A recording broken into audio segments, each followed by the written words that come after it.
Hey everyone, so excited for this episode. I have Ashley Freehan with me today, and she's a business and motherhood coach working with mom business owners, helping them with productivity and managing all the things.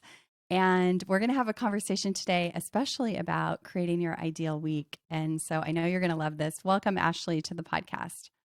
Thank you so much for having me. I'm so excited to be here and can't wait to have this conversation. This is something that I just geek out over, so I can't wait to chat. I could talk productivity and scheduling and planning and all that stuff all day long too. So tell us why you, Ashley, why you and organization and efficiency and all the things. Like does it tie back to earlier in your childhood or anything like that? I'm curious. Ooh, that's such a great question. I think a lot of people just naturally think that I was born organized and I just loved time management and systems, and that is definitely not the case. It's definitely something I've had to learn over the years. I've been an entrepreneur for 13 years, and all of which I have had kiddos, raising kids. And so I kind of was forced, honestly, to learn how to be efficient because I had littles at home. And I really had to get specific about how I was going to spend my time because I did spend a lot of years just working in the pockets of time. I spent a lot of years, waiting for the nap time, counting down the minutes till my kids went to bed so that I could work on my business. And just over the years, I realized that's not how I want to live my life. I want to set up more systems. I want to have more time freedom. And that really looks like getting really micro about where my time is going. So definitely not something that has always come naturally, but I just learned that if I wanted to live a more free life, that I needed to take control of my time. Well, and a lot of times it comes from our own need, right? That we have. I mean, I can trace my business back to just a need that I had to figure out in my own life too. So give us a sense of where you are in the stage of motherhood. Ooh, okay. So I have a 10-year-old son. It's very smelly up in here. And I have a 13-year-old daughter. So there's lots of emotions happening. And we homeschool. So that has been something that we've been doing for about 4 years. So they started out in the public school system. And when COVID happened, it really gave me this sense of, hey, you could do this.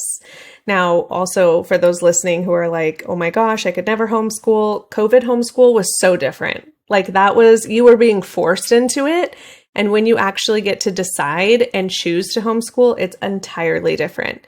So that's what my life looks like right now. It's a lot of still juggling kids at home and running my business. And I actually have 3 different businesses and work only about 10 to 15 hours a week. Wow. I can't wait to hear how. It It's so funny when you said it's smelly around Mhm. there with a 10-year-old. You is. made me go back to this memory of I have 2 boys. Okay. Um, like I had this candle display on a coffee table in our house or something, and there were like dirty socks like thrown in the candle display, and I had to take a picture and send to my Yes. girlfriends because that's just my life. I know. It's so bad. Okay. So when it comes to ideal week, tell us for people, maybe some people have never even heard of that. Like, give us your definition of what that is and how is it different than traditional planning and scheduling and all the things. Yeah, absolutely. So I like to think of an ideal week as kind of like a budget for your money, only it's a budget for your time. And so traditionally, when you are budgeting your money, it's important to know where every dollar goes, right? Because you don't want to just leave money literally on the table. And so the same is true for your time. It's really important that we are really good managers of our time and we know where every minute is going. And it's the way to do that is to create an ideal week. Okay. And this is going to be for personal and business related items. So when I think of my ideal week, I am thinking of everything that I have to get done because my business and my life, although I do keep it separate, it does bleed together and there has to be time blocks for both. And so I'm excited to kind of dive into what that looks like. But here's why an ideal week differs than traditional scheduling. So normally when you go to schedule something, you put it on your calendar, and that's typically like when you have to be somewhere, right? So normally you're like, oh, well, I have to take my daughter to her voice lessons, or my son to guitar or sports, or I have a doctor's appointment. And so you just put those things in there in your schedule. But what about things like planning your grocery, meals for the week, putting your grocery order through, like setting aside time to have a date with your spouse or a date with your kids? Like, where are those types of things? And so your ideal week is truly carving out every intentional part of your week and giving it a specific time slot that you're going to take care of that specific task. So I'm curious, how do you I love that you're doing this time budget, Mm-hmm. because I think that's so important. It's like where we're spending our time. It also shows us like what we value, right? And sometimes we're Exactly. not aware of that, and it can be totally out of alignment with what we really want. I've actually had that happen in my life. I didn't realize that I was saying my marriage was important, but it was getting the breadcrumbs of my time. Mm-hmm. And so that was a huge eye-opening moment. How do you recommend people start to do a time sort of budget? Would it be making a list, or how do you walk people through that? Yeah, absolutely. So this framework that I'm about to walk you through, it truly gives you the accountability, like we were just talking about, when it comes to scheduling, so that you're pre-planning. So there's this idea that I really love to talk about on my podcast and with my students, is this idea of being proactive and being reactive. And so when we are proactive, that means we're planning ahead and we are anticipating roadblocks that might come up ahead, right? And we're trying to strategize in advance versus being reactive. So let me give you an example. So have you guys ever come home from work, or, your kids came home from school and they're asking you like, Mom, what's for dinner? And you're like, I don't know, what are you cooking? Right? And like you totally forgot that you needed something for dinner. And so instead of proactively like getting out the ingredients for the meal that you had planned, you're in reactive mode. Like, oh my gosh, we have to run to the store, or we have to go through the drive-through. And now everyone's hungry and you had no plan. And so creating this ideal week is going to give you that proactive mentality, so that you're going to walk into the week knowing exactly what you're doing, when you're doing it, and ensuring that every important aspect of your week is actually happening. So how I like to start with this is either to create a Google Sheet, or you can use a Google Calendar. So if you already have Google Calendar, maybe some of you are already doing this, but I use a Google Sheet. And so what I'm about to explain, you're going to just do it in Google Calendar if you want to.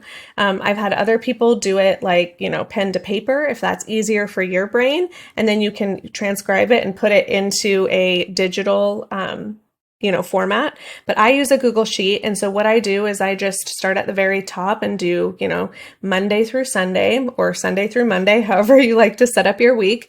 And I go through literally time block by time block. And I start with the non-negotiable things.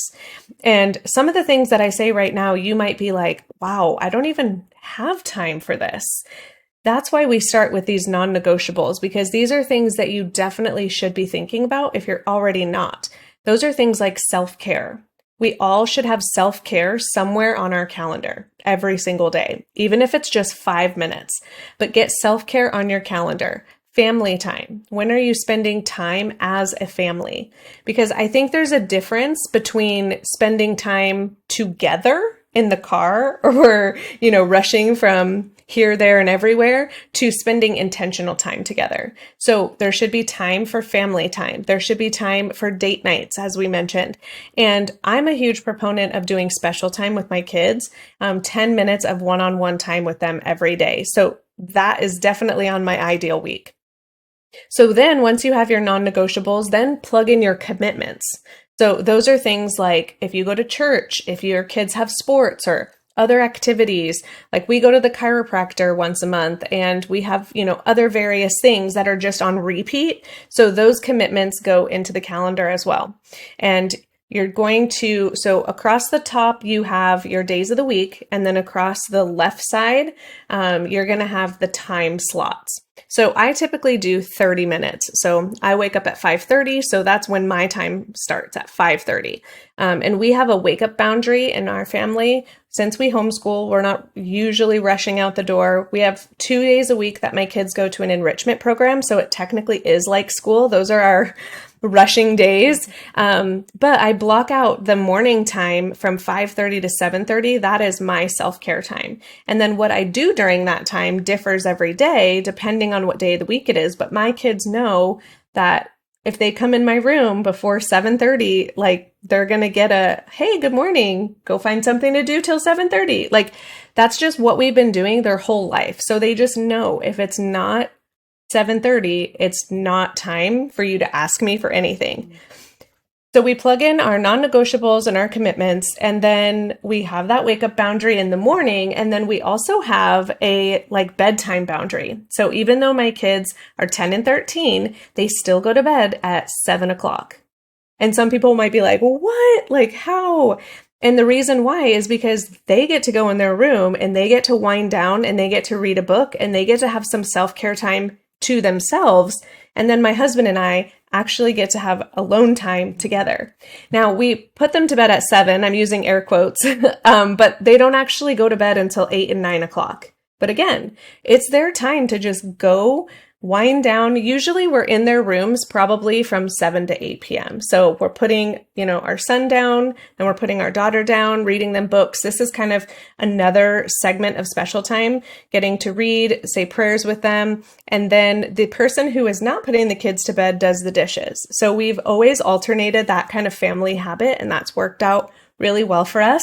But that's in there as well in our ideal week. Then we add in meals and snacks.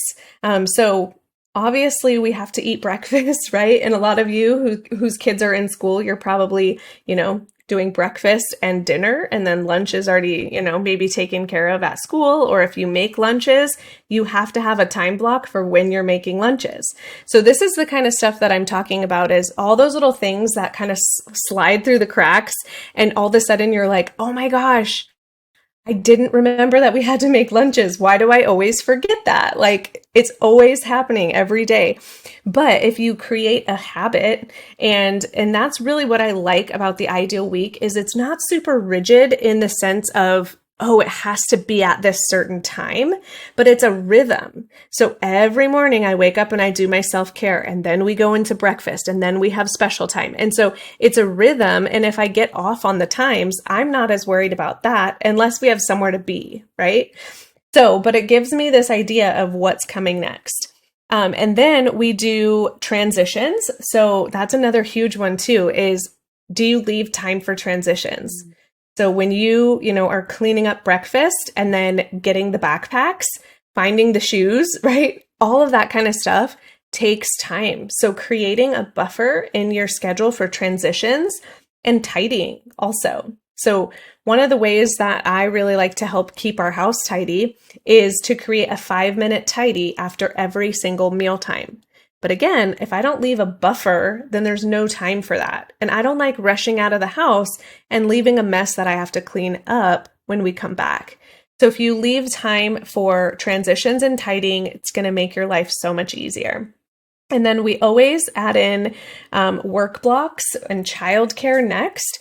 That way you really can have a clear picture of when you're going to be working, because it's really hard to plan what you're working on if you don't even have your work blocks planned. So that's going to be really important. And then keeping time for free time and margin. So I would recommend not scheduling everything like back to back, but leaving some blank space. That's margin, or what I like to call free time. And then the key here is to keep this schedule the same every week if you can. Because once you have this sort of rhythm set in stone here, your brain starts to remember, oh, on Mondays at 2 p.m., that's when we do, tidying up or whatever it is. Like you always know based on the day and the time what's coming.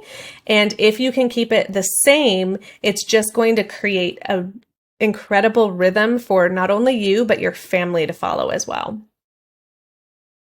Beautiful. I love that so much. I hear so much mindset, boundaries, and discipline in what you have created in your life. Yes. I think that, I mean, from my perspective of raising two boys, like kids love structure and they thrive in structure. And for people listening who maybe feel overwhelmed by Mm, so much structure, because I've had people talk about that too, like, especially yeah. if you are coming from a place of not having any, Yeah. I think it can probably feel overwhelming.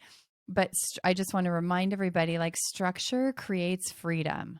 Mm, And yes. I would love to hear, like, what do you see people either bumping up against or challenged by in doing this? And I'm curious too, like, how, if you're not living in this at all, how do you get people started on this path? Can you repeat that question? It totally froze on you. Yes. So, um, how do you, I can imagine that people feel a little bit overwhelmed, like if they don't have any sort of structure like this. Mm, How do you get people started on a structure like this? And yeah. what do you see as far as like mindset or boundaries, challenges that come up for people, like people have to actually address in order to create this in their life? Yeah, absolutely. So I have a few students that come to mind who have really resisted this ideal week because they like the spontaneity. They love to kind of just like fly by the seat of their pants. But when I ask them, like, how's that working for How's that you? going? It's not going well. And I'm like, so why do you like that so much? Like, why do you like not having to pay attention to a schedule, but then getting the results that you don't want? Like being Yes. reactive, putting out fires left and right, missing, kids' friends' birthday presents, like all of that kind of stuff. Like, why do you want to continue living in that way? And I think a lot of it is just because change is hard. Like people don't want to change. Number one, it's mental, right? Like our brains are trying to keep us safe. And so when something is new and different, our brain's like, nope, we're not doing that. Like that's too hard. Like let's default back to, what's easy, what's comfortable. And so to that, I would say number one is to really reframe your mindset and to really understand that, like you mentioned already, is the freedom comes from having a routine. Freedom comes from knowing what's expected of you. And once you have this ideal week in place, and you're following it, because that's the key. If you're going to create an ideal week and then you're not going to follow it, well, then it's not going to work for you. And so committing to the process and also just secondly, being okay with being a beginner. This is something that I have been working on with my own coach. I hired a macro coach to help with nutrition because I've been struggling with my nutrition for a while. And she said, be okay with being a beginner. And that was just so beautiful to me because I was like, okay, I don't have to have all the answers. I don't have to do it perfectly. Like, all I have to do is show up and try my best. And so, what I would say is commit, be okay with being a beginner, and then also understand the freedom that's going to come on the other side of it. Like, once you have everything plugged in that you need to have taken care of, then you have the freedom to be flexible and spontaneous, right? Like we have a whole morning on Mondays every other week where it's kind of like a flex day. So we can just do whatever we want. We can go somewhere, we can stay home and lounge around. Like we have that ability and that freedom. But I also know that like my grocery planning is getting done. I know that I'm spending time with my kids. I'm spending time with my husband. I have all of my work blocks set up. Like I just know that everything that I need is set up for success. So I would say too that if people are like very overwhelmed by this, that if they just give it a try and give it at least 2 weeks before they try to jump ship or change anything, it'll be really helpful. Well, I Well, two things. One is I love this idea. What I hear from moms a lot is so much guilt. Like no matter what they're doing, like they're either feel if they're working on their business, they feel guilty that they're not with their family, and if they're with their family, they feel guilty that they're neglecting their business. And what you have outlined and defined like sets into motion in place, like knowing that we've already planned for having that quality time with our kids. And I know for me, when I was a young mom, um, it was quality over quantity. Like Mm. if I had had some quality time with my kids, like that freed me up to do all the other things that I needed to do. But if I wasn't having that quality time with my kids, it would just eat me up. And so you've created these containers, and I think that would put somebody's mind at rest, knowing like I've got my big rocks, I've got my big commitments accounted for, especially your Yeah. marriage too. I think that is so important. And as you were describing it, I saw like just all these containers. And then so you create your containers, but then you have the flexibility and spontaneity. You can play around with how those fit for your life and rhythm and all of that. Yes, exactly. And one thing that I wanted to add too was I made some notes too over here to like make sure that I helped people learn how to like stick to this, because I think when you are learning something new and it feels rigid and it feels different, like you just resist that. But I think being able to notice that if you want something different for your life, you have to do something different. And this is going to be hard at the beginning. Like it is going to be hard because you're going to have to take time. You're going to have to look through your schedule. You're going to have to piece out every single time block that you'll need. And it will feel overwhelming. But once you do this, and once you continue to check in with this, again, we're looking for progress, not perfection. Okay. Love that. But it might help. What might help too is to start with some of those things that are falling through the cracks. So if mealtime is not a problem for you and you've got that taken care of, and, homework's not a problem, but maybe it's like, oh my gosh, like I really am struggling to get quality time with my kids. Maybe it's just starting small. Maybe it's just saying, I'm going to take 2 time blocks for the next 2 weeks, and I'm going to really focus on I don't want to say mastering, but I want to really focus on making sure that those time blocks happen. And then maybe, 2 weeks after that, I'm going to add in a couple more time blocks. And so maybe you're just starting with those things that you think are really going to move the needle for you, or are really going to give you the biggest bang for your buck, if you will. Because I think sometimes people, I know for me, I have the all in or all out mentality where I'm like, you know what, I'm doing this. And if I can't do it 100% well, then I'm giving up. And what I'm learning through this macro coaching program that I'm in is like, it is okay if we're not doing it perfect. It's when we quit and when we completely give up, that's when it's a problem. It's not a problem if it's not perfect. It's a problem if we give up. And so that's my encouragement to you, is to just give it a try, keep going. And if you're feeling like this is too overwhelming to do all the time blocks, just start with 1 or 2. I love that. Experiment. I always love to experiment, like do a 2-week experiment, and you're going to learn so much just in that experiment about how you spend your time, and probably, I would imagine, get really clear on maybe what isn't fitting anymore in your life, or what needs Yes. to be put on pause. Oh, I love that. Okay. So I know so we have our ideal week. This is amazing. But then there are weeks in our life that everything sort of goes to the wayside because we have some unexpected circumstance or thing that we're dealing with. How do you recommend that we sort of are flexible and bounce back when life happens? Oh, so good. I mean, I think it is so important to just expect like the roadblocks, like just to expect stuff to happen, because life is messy. And when we expect it, it doesn't catch us by surprise. And so when it happens, coming back to that progress over perfection, just reminding yourself that like, oh, this was a really off day, but tomorrow I'm going to jump right back on track. Or this week is just really tough. I'm going to give myself grace this week and we're going to jump back into it next week. So, really, just allowing ourselves to have a moment, right? A human moment where we're like, okay, things are not going well, but that's okay because I can get back on track.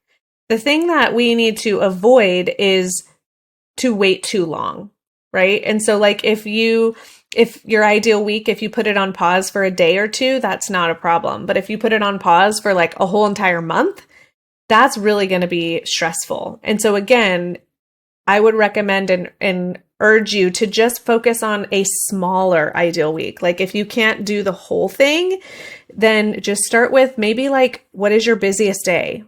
Pick your busiest day of the week and just say, okay, I'm going to create a really good outlined ideal week for, or ideal day for Wednesdays, because Wednesdays are chaos, right? And start there and get really good at Wednesday and then go to the next day that feels like it's a little bit hard.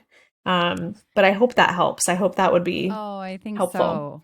so. I think so for sure. Um, I remember like as a young mom, like just carving out like, well, you have 2 hours in your morning. I do that now, but as a new mom, I started with just like 30 minutes before everybody woke up.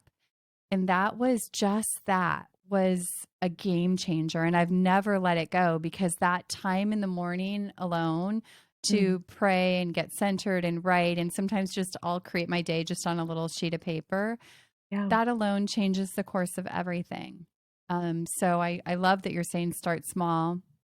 And I think that, like you're saying, like just get back on track. What's beautiful about what you've laid out is that there's a track to get back onto. You Hmm. know, it's like, so you fall off. That's not the big deal. The more important thing is that you get back on, and now you've got a track sort of built out that you can fall back into, which I think is great. Yeah, absolutely. And I think Okay. it's Oh, a yes. Go Oh, I ahead. just had one more thing too. And I think it's really important that when you are creating your ideal week, that you are creating some, we talked about the boundaries, right? But creating some boundaries around your schedule. And so here are just a few things like, I won't book anything these nights of the week, right? So maybe you have like Mondays and Wednesdays where you're like, I'm not going to book anything on Mondays and Wednesdays. Or I won't schedule something I expect my family to be at without checking with them first. Or I don't schedule evening plans 3 nights in a row or 2 nights in a row, I or love kind of that. creating these like scheduling rules for yourself. I only schedule X commitments per day. So, like, I've had a really hard time where, like, sometimes I want to schedule all of my errands all at once, including appointments. And then by the end of the day, I'm just like, that was too much. Right? So, like, what's that number for you? And then set up certain nights of the week potentially that you and your spouse can plan things separately. So maybe your husband is with the kids on Tuesday nights and you know that every Tuesday night is your night and then he gets a different night. And then one question that I always ask myself that has saved me time and time again from making choices that I'm going to regret is I ask myself, how will my future self feel if I decide to say yes to this? Love And that like I said, question. I've saved myself so much agony because I put myself in that spot and I look at what's around it. Oftentimes we open our calendar and we're like, of course I'm free on Thursday. And then we forget to look at what comes before and after. And we're like, oh my gosh, I shouldn't have scheduled that because I am going to be so exhausted. So, those are just some scheduling guidelines that I thought would be helpful. I've so done that. We all It's have. like those early morning flights. We schedule those early morning flights. We're like, oh, yeah, it'll be fine. And then you have to get up at 3 a.m. And Right. And you're like, why did I do what were we this? thinking? Um, Boundaries. I want to just touch on one thing about the boundaries that um, I see in you is that you're modeling that for your children. And I think that that is so important because they're watching you more than they're necessarily listening to what you tell them. And you're showing them that that's important. And you're also giving them that time to learn how to like be alone. And Mhm. I think that that's really, really, really a gift that you're giving your kids. So Thank that. you. Thank you so much. So let's talk about some of the benefits of doing this, because I think that, yes, it might feel hard and overwhelming, but the reason we do it is for all the gifts that this provides for both you and everyone around you. Oh, yes. Okay. So good. So I feel like the most important benefit is that it's giving your brain a break from thinking of all the things because you've already thought about them. So now you know when Wow. everything is happening. And so you don't have to keep trying to remember everything. And you're also creating time for the most important things. So you already know what is most important to you. And you're like, yep, that's done. That's taken care of. Mm. And it really helps your family know what to expect. So I think the biggest, like we already touched on, but the biggest thing that is hard for kids is they just basically, they're at our will, like if we say we're going here, they're going here. Like if we say we're staying home, they're staying home. Like they don't get a lot of say in what's happening. And if we can set them up for success by showing them like, hey, this is what's going on. And I will ask my kids a lot too when I'm doing this type of planning. I'll say like, who do you want to see this week? What do you want to do? Like I include them in the schedule. My daughter, as I mentioned, she's 13, but like she helps me so much. She, like when we're driving in the car, I'll be like, hey, why don't you pick out some dates that we can go do like a day trip with the family? And like, she'll help me plan. And to your point about modeling for our children, like it's so important that we give our children the tools and the skills and the practice now when they're not outside of our home for them to learn how to manage their time, to look at a schedule, to ask themselves, how will we feel if we plan this? Like, is that a good use of our time? And we also keep in mind and have conversation around the fact that, my husband works full time. And so he is not going to be as energized and jazzed to go out at night when he gets home from work. So we always are talking about like the family dynamic. My daughter could be busy every second of the day. She loves it. And I'm like, okay, you are so my daughter because I love to be busy too. I love going from here, to there and seeing all the people and doing all the things. But as I get older, I've learned like if you don't build in the time to rest and recover, then you're going to pay for it eventually. And usually it's in lashing out to people because your nervous system just can't handle go, go, go all the time. And so I really love, bringing them on board too. Well, you can feel like how much is built into this of like making sure that you're managing your own well-being. Mm-hmm. And that is so vital to your household. I mean, our energy and our mood, I mean, everybody else is kind of swirling in mom's energy and mood. And so you're eliminating so many places where there's room for stress and other things to creep in. And I think it's amazing. Okay. Did you cover all the benefits? I'm sure there's so many more. I think so. I mean, I think that was the Yeah. biggest one is just Yeah. like avoiding overwhelm and knowing that everything that is important to you will get taken care of.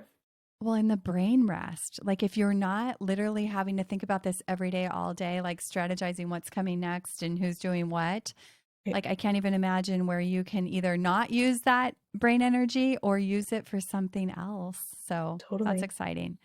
Okay, Yeah. I have one last question, and that's Yeah. about like what kind of planner you use or Mm. to keep track of in the day to day what's happening. Oh, Just yeah. curious what your system is. I think, do you have a planner?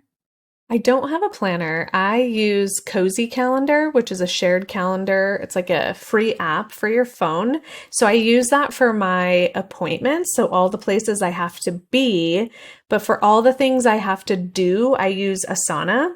And so Okay. that's how I keep track of all of my business tasks. But I also have like a homeschool board and we have meal planning and budgeting, and we have all of our personal stuff on there as well that I share with my husband.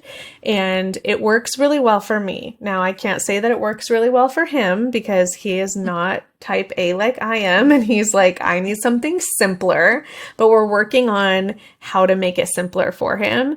But that's what works for me. And then I do have my ideal week printed out. And that's the other thing that I think would be really important is when you are creating your ideal week and then implementing it, it's important that it's posted so that everybody in the house can see like what is coming up. And when I did my ideal week, I actually like asked my kids about it, and I got my husband's input on it as well, because when we're building out this week, it not only affects me, it affects everyone in the family. And so that was really helpful. And I said like, hey, are we missing any time blocks? Is there anything that you guys want to see in here? And that was really helpful. And then setting different alarms will be helpful as well, so that you can start to remember like, oh, I forgot, like we were going to do this tidying thing that that lady on the podcast talked about, right? Like whatever it is that you really care about, set a timer for a while, probably like a few weeks until it becomes a habit, and then you won't need that anymore. But I think that could be really helpful too. I love timers. I think they're Me so too. helpful.